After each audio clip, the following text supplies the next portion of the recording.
know what you're told to do. Be a good chap. And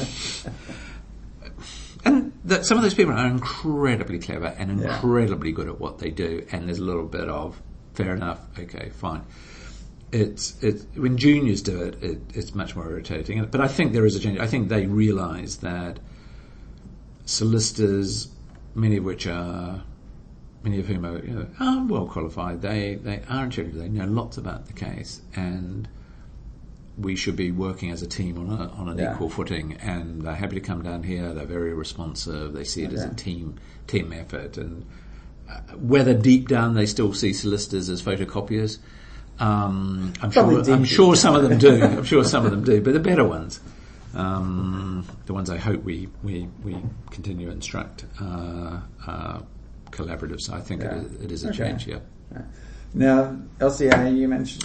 So, could have been involved in the LCIA. Done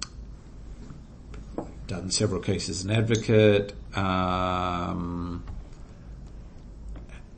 a few cases as an arbitrator.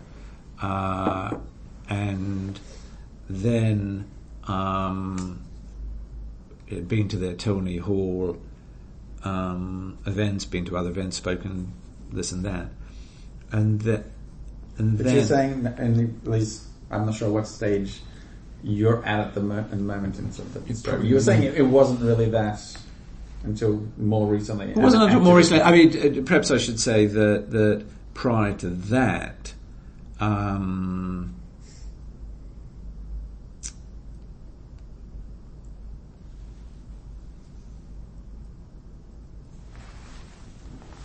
would have been about 2009-ish, 10-ish, 9-ish.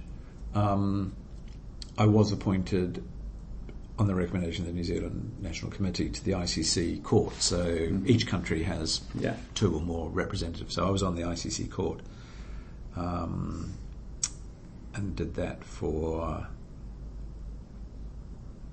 3-year term.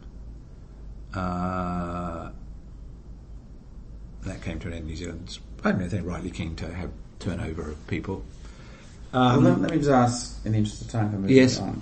So, in terms of the LCIA now, I mean, what do you see as its goal, sort of its role here? I think it's a service provider. It's a not-for-profit service provider. So its goal is to provide fit-for-purpose dispute resolution rules and support.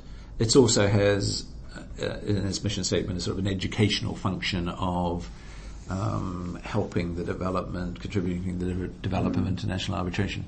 Yeah.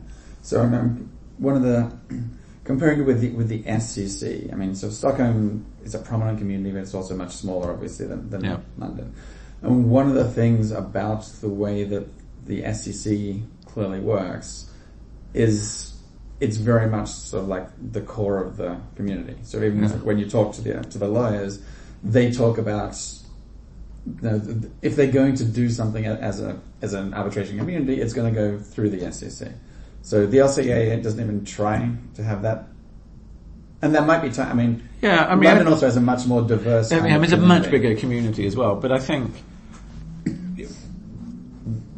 we are very conscious, and I also, of course, bring my law firm perspective on this. That at the end of the day, we should offer our clients or our transactional colleagues a menu, and say, well, the LCA is good at this and its fee structure is that, and maybe if there's a disadvantage, it's something else. The ICC is good at this, its fee structure is that. If it has a disadvantage, it's this, the SCC, etc. And so that's what we're going to do for clients. And we at the LCIA are therefore conscious that our users also think of there is the ICC, there is the SCC, etc. And I don't think that the London community would think the same way of it's really important for London that the LCIA should be the sole dominant. I think they really want it to do well, but they're also quite conscious. So if people want to be arbitrators, they have half a bit of a eye on, will they get appointments from the ICC rather than the LCAA? If you're doing construction and you have a FIDIC practice, you'll probably do much more ICC. So you probably want to know more about the ICC and more in with the ICC community and the ICC arbitrators. So I think it just being a bigger community, more diverse. Yeah, and of course you've got GAFTA and the commodities and the LMA as well. So there's a lot more going on. So do you attempt to at all focus outside London? So, I mean, you're sort of the LCA sort of international arbitration. Realistically, it doesn't happen outside London, but there's not a huge amount of arbitration outside London. Because I mean, I'm outside London as well. I know this. You mean outside London, UK? Yeah, but there is stuff, but not much. Probably. Something in construction, at the very least, there's sort of probably going on.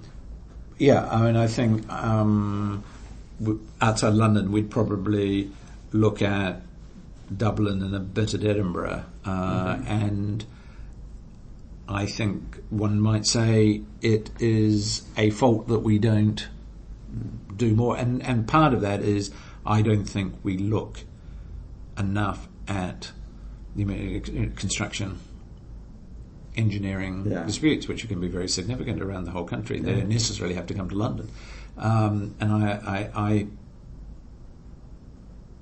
hope and intend that should receive greater focus, and that may also mean going to the major centres outside London, like Whitney on Wye.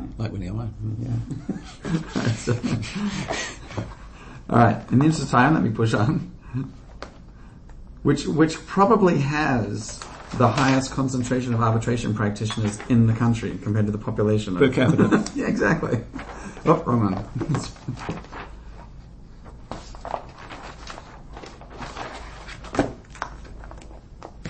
see. I'm going to give you a piece of paper in case you didn't pick up on that.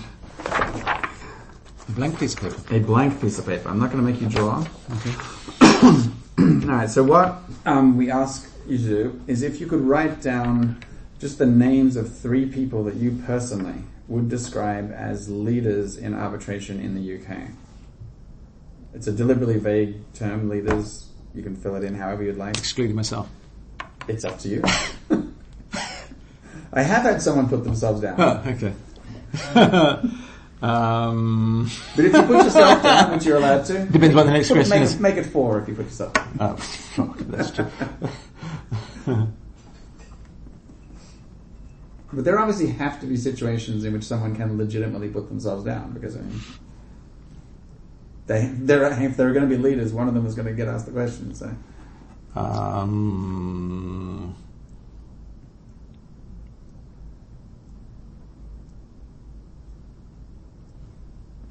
okay, let me do it that way. Okay, there's an interesting group. Okay.